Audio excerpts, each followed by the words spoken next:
Дрес-кода не е много на почица още сред българските жени.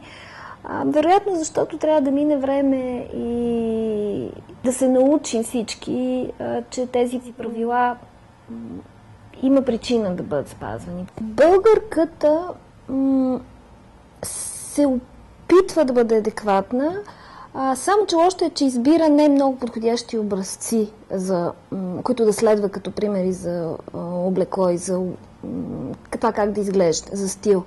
Защото в момента един от най-големите проблеми, с които се сблъсквам аз на определено ниво българки, защото не бих искала да обобщам, че всички български жени изглеждат по определен начин, но все пак има един масов изглед, който не ми харесва, един масов стремеж към унифициране и това е този общ уклон към силикона. Дали той ще е в бюста или в устните, или защо това унифициране на начина, по който изглеждат жените ни в България, хич не ми харесва, честно казано. В същото време това съвсем не е единствената тенденция. Има прекрасни примери за точно обратното. За градски момичета с един много лежерен, приятен, освободен стил, еклектичен, в който те изключително умело смесват най-различни стилове и се изразяват същината си по един много приятен начин. И ми се ще просто някакси, ако може това да победи другото, да победи поп-фолк културата, силикона, стремежа непременно да изглеждаме като папагали и да привличаме вниманието на всяка цена. Защото в крайна сметка модата, начинът, по който изглеждаме, е само вивка, само форма. Съдържанието е по-важно. Това ужасно много ми се иска, особено моите жени да го разберат. Аз съм привърженик на еклектиката. Не обичам да следвам само един канон, само един стил и само модата на деня. Обичам старите неща,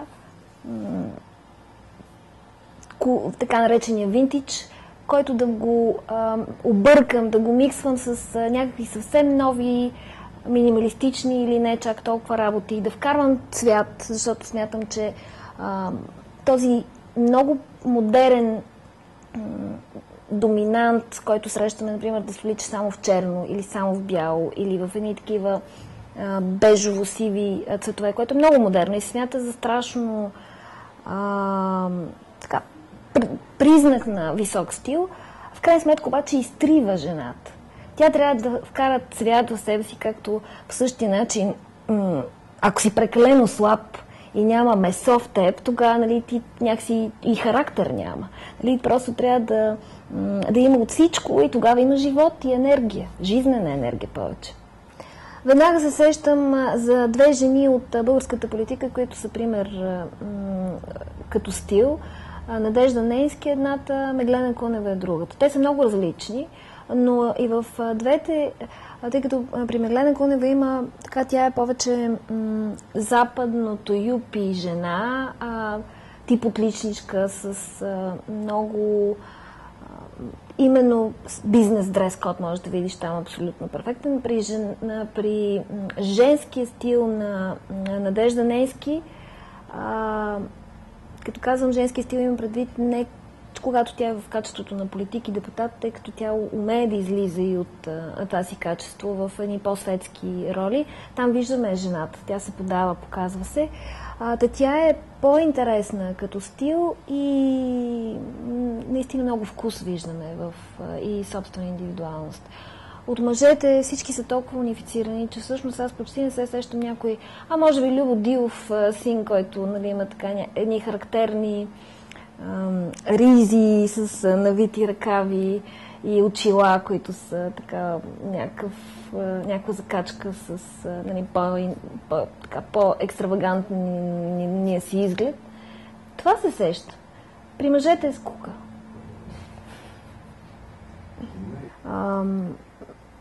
Аз не одобрявам онези публични личности, които изглеждат мърлево и не са пример. Защото, както Чело ли кой бе, не Горки ли кой беше казал, че човек всичко трябва да бъде красиво. Но и това наистина възпитава естетика у тези, които ги гледат и следват.